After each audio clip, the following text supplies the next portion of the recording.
Ya, kita sambung saudara bahwa kebocoran data terus saja terjadi dan kita sedang diobok-obok sama hacker yang namanya Bjorka dan habis sudah sebenarnya ini kita diobok-obok mengenai kedaulatan data-data siber kita, terutama soal keamanannya. Masih ada Muhammad Farhan, anggota Komisi 1 DPR RI, Ariandi Putra, jubir dari BSSN, Badan Siber dan Sandi Negara, serta Pratama Persada, pengamat keamanan siber. Mas Ariandi, dari bagian pertama, oke, ada sesuatu yang kemudian harus kita benahi. Dari BSSN, ada lagi nggak disampaikan saja mumpung kita lagi mudah-mudahan banyak didengar begitu. Apalagi yang menjadi kendala BSSN ketika menerapkan keamanan. Saya bicara ini dulu deh, lembaga negara dulu. Kalau lembaga negaranya kuat, nggak bisa diapa-apain begitu, kan kita jadi ada jaminan kepercayaan saya. Datanya banyak yang saya serahkan kepada negara. Itu kan yang jadi habis-habisan nih pemerintah kemudian diledekin di media sosial begitu. Ngejamin-jamin data pribadi rakyat Indonesia, tapi diobok-obok begitu kan. Konyol kita ini kan gitu kira-kira. Nah, apalagi yang harusnya dilakukan tapi tidak dilakukan. Yang BSSN kemudian tahu begitu dan sampaikan kalau bisa pagi ini. Bang Ariandi. Ya, terima kasih Mas Bayu. Nah, perlu saya sampaikan bahwa Perpres 28 tahun 2021 itu kan BSSN mempunyai tugas melaksanakan tugas pemerintah di bidang keamanan siber dan sandi. Iya. Lembaga ini dibentuk tahun 2017 bertanggung jawab langsung kepada Presiden. Nah, kita di BSSN sudah menyusun peraturan BSSN nomor 8 tahun 2020 tentang sistem pengamanan dalam penyelenggaraan sistem elektronik. Kita juga membuat peraturan BSSN nomor 4 tahun 2021. Nah, ini juga yang kita sampaikan sesuai dengan PP 71 tahun 2019 yang saya sampaikan di awal. Nah, apalagi yang perlu kita sampaikan, sebenarnya kita butuh kewenangan. Kewenangan lebih yang tadi sempat saya bersama Kang Farhan debatkan. Nah, itu juga kita butuh undang-undang, makanya kita dorong terus rancangan undang-undang PDP, rancangan undang-undang KKS kita dorong terus agar sinergi dan kolaborasi dengan instansi terkait itu bisa lebih cepat dalam menanggulangi insiden dugaan kebocoran insiden yang ada. PDP itu rancangan undang-undang PDP, perlindungan data pribadi, dan RUU KKS, keamanan ketahanan siber, buat saya dan juga pemirsa Sapa Indonesia Pagi. Nah, BSSN kan tahu nih, benar kan yang Kang Farhan bilang, ada lembaga-lembaga negara, saya berfokus di situ dulu, yang nggak mentaati spek, syarat-syarat harusnya keamanan sibernya itu harus seperti ini supaya data nggak bisa ada orang yang masuk. Belum ditepati. Kalau ya itu benar, itu disampaikan nggak langsung ke Presiden? Kan BSSN bisa ngomong nih ke Presiden. Sampai akhirnya surat-surat Presiden dibobol tuh. Ngobrol sama BIN-nya apa, kira-kira saya nggak tahu dugaannya seperti apa. Sampai ke Presiden, dan Presiden bilang apa, Mas Ariandi? Ya, terkait hal itu kita kan koordinasinya dengan penyelenggara sistem elektronik. Nah, anomali traffic yang 1,6 miliar tadi, kita juga sampaikan ke publik. Nah, selain itu notifikasi kita kirimkan terus. Jadi kita koordinasi dengan, kita bersurat resmi kepada lembaga terkait, kita kirimkan notifikasi bahwa ada anomali traffic. Nah, kita harapkan bahwa lembaga tersebut juga bekerja sama dengan BSSN agar kejadian-kejadian kebocoran data itu bisa ditanggulangi lebih awal dugaan yang akan terjadi. Nah, ini kita harapkan juga kita bergandengan tangan dengan seluruh instansi. Jadi keamanan siber itu kita terus sampaikan, security itu is a process. Jadi dia proses yang terus-menerus ada, tidak menjadi sebuah produk. Jadi kita harus menjaga keamanan siber itu tidak bisa. BSSN tidak bisa sendiri. Jadi harus sama-sama dengan instansi yang lain. Begitu notifikasi itu, kata Anda saat tadi kan sendiri di bagian pertama, Mas Ariandi, itu nggak semuanya diindahkan segera. Ada anomali nih terjadi di sebuah lembaga negara. Nggak segera tuh dia lakukan sesuatu. Akhirnya kemudian mungkin jadi bocor atau bisa dihack dan lain-lain. Anda bisa apa tuh BSSN? Apa sanksi-sanksinya sehingga si lembaga itu kalaupun akhirnya bocor harusnya bertanggung jawab kan dia, Mas Ariandi? Kalau kita merujuk ke PP 71 tahun 2019 ya setiap penyelenggara sistem elektronik itu harus menyelenggarakan sistem elektroniknya secara andal dan aman. Nah, sesuai tugas yang BSSN kita terus sampaikan, kita terus bersurat, kita terus sampaikan anomali traffic yang ada. sehingga kita juga melakukan dan memberikan rekomendasi bagaimana dalam menjaga keamanan siber. Nah, sesuai dengan amanat RPJMN tahun 2020-2024, kita diamanatkan BSSN untuk membangun Computer Security Incident Response Team. 131 CISR di setiap kementerian dan lembaga, BUMN, baik pemerintah provinsi. Nah, CISR ini menjadi tim awal untuk mitigasi di setiap insiden, di setiap kementerian lembaga. Nah, ini kita kolaborasikan terus. Nah, kita fokus kepada sumber daya manusianya, kepada proses yang ada, dan kepada teknologi yang semakin terus berkembang. Oke, tapi ini belum sepenuhnya kejadian atau terrealisasi. Benar, Mas Arin? Ini masih dalam proses, karena BSSN baru berdiri 2017, kita 2019 ada pandemi COVID-19, kita disibukkan oleh hal itu, tapi kita membangun dengan sumber daya manusia yang ada, dengan semua keterbatasan yang ada, kita bangun perlahan-lahan, kita fokus kepada sumber daya manusianya, makanya BSSN punya Politeknik Siber dan Sandi Negara. Oke. Sumber daya manusia salah sumbernya dari sana. Ya, Mas Pratama dan juga Kang Farhan. Oke, kita tahu upaya dari BSSN lah begitu ya untuk membangun keamanan-keamanan ini. Anyway, ini jadi kalau kita melihat si Bjorka bisa ngobok-ngobok kita begini, ini siapa yang salah, Mas Pratama? PSE di masing-masing yang sedang ongoing. Kan kalau saya jadi PSE di sebuah kementerian, misalnya Kominfo begitu, atau di KPU, saya bilang kita lagi ongoing, tapi kemarin ada pandemi, nggak bisa disalahin juga atau gimana, Mas Pratama? Ya enggak lah, pemerintah lah salah, udah pasti jelas mana Anda. Nggak ada ini hubungannya sama masyarakat gitu. Kemarin ketika dibilang bahwa ya untuk apa supaya nggak bocor, masyarakat harus ngamanin password, harus ganti password. Ini nggak ada hubungannya sama sekali dengan pengamanan yang dilakukan oleh masyarakat gitu. Oh, begitu ya. Pengamanan bikin password, udah jangan klik link sembarangan, jangan upload data-data pribadi sembarangan. Tapi yang bocor itu dari penyelenggara sistem elektroniknya loh, gitu. Dari pemerintahnya loh yang bocor, yang sudah kita kasih kepercayaan, yang sudah masyarakat kasih kepercayaan untuk menyimpan data masyarakat dengan baik gitu. Yang ternyata tidak disimpan dengan baik, loh kok malah nyalain rakyat? Ya enggak dong. Ini kalau di luar negeri pejabatnya udah mundurkan diri nih gitu. Oke. Jelas kok apalagi ketika tidak tahu loh. Saya nggak tahu datanya ada gitu. Kita nggak tahu datanya itu di mana loh. Ada nih bertanggung jawab loh. Masa nggak tahu datanya disimpan di mana? Dulu waktu mendesain sistem itu gimana ceritanya gitu. Oke. Apalagi kalau misalnya ada yang bilang datanya itu nggak valid, waduh itu malah luar biasa nggak benernya itu. Ya, di titik ini pertama ya, kan Kang Farhan forensik pasti pernah diminta konsultasi juga untuk lembaga-lembaga negara. Anda pernah lihat kan bagaimana pengelolaan data di lembaga-lembaga negara? Komentar Anda gimana, Mas Pratama? Harus diomongin di sini ya. Apa yang bisa Anda sampaikan lah? Artinya begini, saya mau pakai bahasa mudahnya. Saya nggak bilang bahwa begini. Apa iya seberantakan itu sih, Mas Pratama, sampai kemudian Kang Farhan ingin Anda sedikit menjelaskan?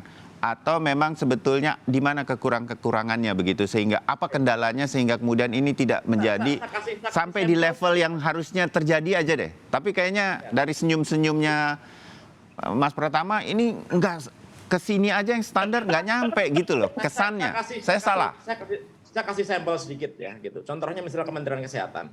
Kementerian Kesehatan itu sudah PKS sama BSSN, sudah MOU dengan BSSN gitu. Mereka sudah punya CISR, sudah punya sistem security yang cukup kuat gitu. Tapi ternyata itu sistemnya dihack. Data 1,3 juta data e-hack itu diretas begitu. Kemudian diperingatkan, butuh waktu 1 bulan lebih Kementerian Kesehatan untuk sadar bahwa sistemnya itu retas gitu. Terus gimana responnya gitu. Dan ketika itu memang ungkap di publik gitu, dia bilang bahwa yang nyimpen datanya itu adalah vendor, tadi kata Mas Farhan. Yang nyimpen datanya vendor, kita nggak punya akses untuk data tersebut karena datanya yang nyimpen vendor gitu. Loh, ini kan agak aneh gitu. Pemerintah yang harusnya menjadi penanggung jawab, menjadi wali data, yang pegang kendali harusnya. Tapi nggak punya akses terhadap data tersebut gitu, nggak punya kendali terhadap data tersebut, tidak punya wewenang bagaimana mengamankan data tersebut. Kalau vendor itu kan dia mau kerja kalau dapat duit, kalau dia nggak dapat duit dia pasti nggak akan ngapa-ngapain itu, nggak akan di-pledge operasinya, nggak akan di-up. Oke. Kang Farhan. Jadi ini di mana runutan kusutnya sehingga kemudian kita bisa perbaiki? Masalahkan sama Mas Pratama di awal itu bahwa rakyat disalahkan dan lain-lain, itu bicara masalah narasi. Ya. Narasi kepada publik tentu berbeda dengan fakta masalah pengelolaan data. Memang kita akui Kementerian Kominfo tidak memberikan narasi yang menenangkan untuk masyarakat.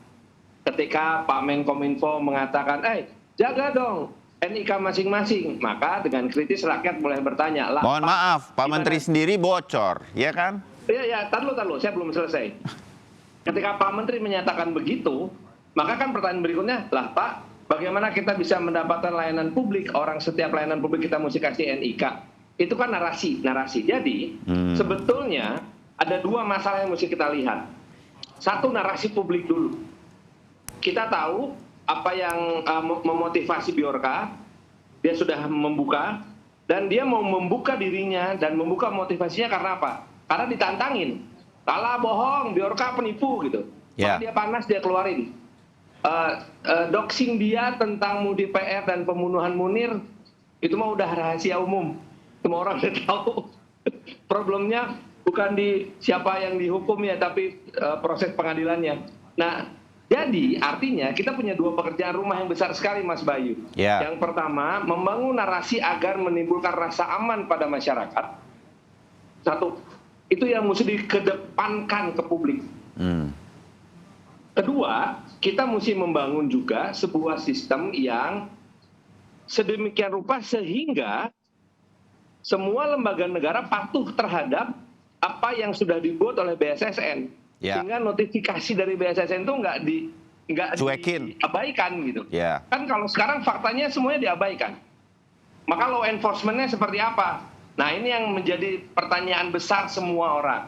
Bagaimana kita bisa menegakkan sebuah aturan terhadap lembaga-lembaga yang harusnya melindungi data masyarakat, tapi pada saat bersamaan harus juga memberikan layanan kepada publik. Mau gimana? Oke, BPJS deh. BPJS Kesehatan datanya bocor. Maka harus kalau berdasarkan PP 71 PSE-nya dicabut. 3 kali peringatan. Maka nggak akan ada pelayanan BPJS Kesehatan. Atau katakanlah BPJS Kesehatan berdasarkan Undang-Undang PDP itu nanti akan didenda. Dendanya besar, Mas. 2% dari keseluruhan. 2% dari 67 triliun. Itu jadi dilematisnya di situ.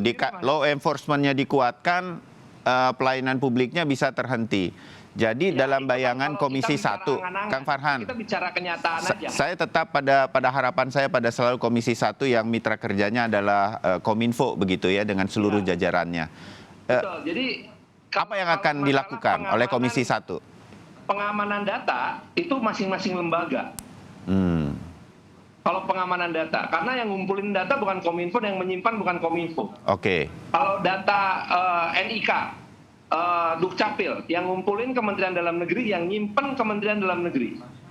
Kita tidak mungkin meminta Menkominfo bertanggung jawab terhadap data yang disimpan, dikumpulkan, dan dikelola oleh Mendagri. Siapa yang kemudian bisa di dalam pemerintahan memimpin ini semua sehingga semua lembaga negara seperti kata Anda tadi taat dong sama aturan supaya kita... Menurut Mas Bayu, siapa atasan para menteri? Menurut sepengetahuan kita selalu ngobrol, Pak Presiden. I raise my case. Begitu. Oke. Data SIM card siapa tanggung jawab, Pak Farhan? Data SIM card yang tanggung jawab siapa dong? Kenapa? Data SIM card yang tanggung jawab siapa, Mas Farhan? SIM card. Kalau data yang menyimpan dan yang mengumpulkan, Pak. Iya, siapa tuh kira-kira tuh? Ya masing-masing lembaga. Lembaga siapa yang mengumpulkan? Masa registrasi SIM card masing-masing lembaga? Data registrasi SIM card? SIM card ya Kominfo. Telekomunikasi dong. Kominfo kan? Bukan. Jadi masing-masing provider. Betul. Menkominfo memberikan aturannya. Enggak dong. Yang bertanggung jawab kan kalau masing-masing provider itu hanya data masing-masing providernya. Tapi sampel datanya itu bukan dari bukan hanya satu provider. Anda tahu nggak Bjorka dapat data 1,3 miliar itu ngambil satu-satu atau ada satu penyimpanan data khusus? Pasti ngambil dari satu penyimpanan data khusus. Nggak pernah tahu, Mas. Kan kita nggak pernah tahu. Ya karena kita nggak punya pusat data nasional, Pak. Nggak mungkin dia bisa langsung ngambil dari semua perusahaan telekomunikasi gitu, yang sistem security-nya tentu lebih tinggi gitu. Kemudian dia gabungin satu persatu gitu, kayaknya nggak ada, Pak. Akal. Nggak ada. Pak Mas Pratama kan ahli cyber security, forensik. Bapak cari aja. Kita punya pusat data nasional nggak? Jadi kemungkinan ini dikumpulkan satu persatu dari provider. Oke. Dari mana kita tahu Bjorka bukan melakukan hal ini? Datang ke Telkomsel diambil, datang ke Indosat diambil, datang ke Excel diambil, lalu dia kombinasi. Kita kan nggak pernah tahu apakah itu proses yang dilakukan. Ya bisa Atau Bjorka berhasil akses gitu. satu penyimpanan besar. Ya. Yang Oke. memang ada, berarti pertanyaan dari Komisi 1 kepada pemerintah adalah di mana pusat data nasional kita? Kalau memang ada, begitu.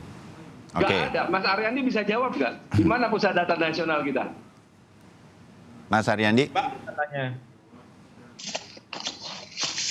apakah kita punya pusat data nasional, Mas Aryandi? Ya, kita dalam sedang proses, Mas. Ya, kalau dalam proses berarti belum punya. Jadi belum ada ya. Oke. Nah, oke lah, kita udah mulai mengerti bahwa sebenarnya harus apa dan bagaimana, dan saya yakin nanti Kang Farhan dan teman-teman di Komisi 1 akan mencoba mengarahkan ke sana dengan semua rancangan undang-undang. Mas Pratama, secara digital forensik gitu ya, apakah ini kemudian bisa dicari siapa yang benar-benar bertanggung jawab? Kita bisa tangkap Bjorka nggak? Begitu kira-kira. Ini saya sudah sempat berkomunikasi sih sama si hackernya ini, sama masuk grup Telegramnya, kemudian mencoba berkomunikasi, saya mencoba men-challenge apakah datanya valid apa tidak begitu, dan dia bisa ngasih data yang valid gitu. Tapi saya agak aneh gitu, karena dia di Telegram, di grup Telegram gitu, dengan dia di Twitter itu bedanya 180 derajat gitu. Di Telegram itu dia nggak banyak omong gitu, dia hanya ngomong pentingnya saja gitu. Saya takutnya gitu ada yang ngaku-ngaku si hacker ini dia membuat akun di Twitter, kemudian dia merekayasa informasi-informasi tersebut sehingga buat kita mengira bahwa si Bjorka ini berasal dari Warsawa gitu. Dia dendam terhadap Indonesia dan lain-lain begitu. Karena kalau dilihat di itunya ya, dilihat di Telegramnya dia agak pendiam sih gitu. Tapi ya balik lagi sebenarnya, kalau si hackernya ini jago, dia bisa ngumpetin jejaknya gitu, bahkan dia tidak menggunakan akun Telegramnya untuk berkomunikasi dengan akun lain di luar grupnya begitu. Dia membuat akun di bridge.to itu juga baru bulan Agustus. Dia membuat akun itu hanya khusus untuk menjual data-data ini. Kalau menurut saya mungkin juga gitu. Si Bjorka ini adalah mungkin digunakan untuk pengalihan isu ya gitu, pengalihan isu judi online, pengertian judi online gitu. Karena beberapa tahun yang lalu ketika judi online ini banyak diblokir, kan dia juga menyewa hacker untuk melakukan hacking terhadap website pemerintah gitu. Yang akhirnya website pemerintah itu, website GoID itu digunakan untuk landing page-nya judi online gitu. Artinya punya kemampuan di sana. Mungkin seperti itu. Ini banyak kemungkinan gitu.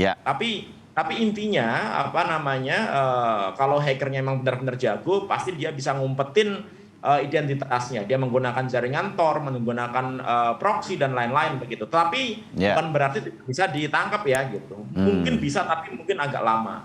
Oke. Makanya kalau si hacker ini berbuat kesalahan gitu, biasanya ketangkapnya di situ. Dia khilaf sedikit gitu. Dia menggunakan IP address-nya tanpa sengaja gitu. Mungkin bisa kita tangkap gitu. Tapi kalau hacker profesional, contohnya misalkan ransomware Conti gitu, grup Conti gitu, itu pemerintah Amerika itu sampai mengeluarkan sayembara ngasih uang $10 juta cash gitu bagi siapapun yang bisa ngasih informasi terhadap grup hacker ransomware Conti ini yang menyerang 400 lebih kementerian, lembaga dan perusahaan besar yang ada di Amerika gitu. Sampai sekarang nggak jelas informasinya, juga ketahuan sama sekali gitu. Tidak tertangkap juga. Oke.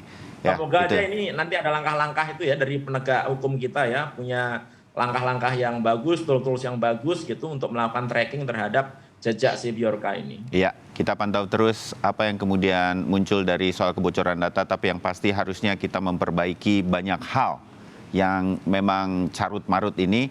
Nah, kita berharap pada Mas Aryandi di BSSN, Kang Farhan di Komisi 1, apa yang bisa dilakukan bersama Kominfo di sana sebagai kontrak kerjanya, kontrapart kerjanya, dan juga masukan-masukan dari Mas Pratama. Terima kasih untuk diskusi kali ini. Sampai ketemu lagi di diskusi yang lain. Selamat pagi, salam sehat untuk kita semua. Terima kasih Mas Pratama udah mau begadang. Mas. Mas Aryandi, terima kasih. Sampai Terima kasih, ketemu Kang lagi, Farhan. Mas Bayu, terima kasih. Mas Pratama. Assalamualaikum.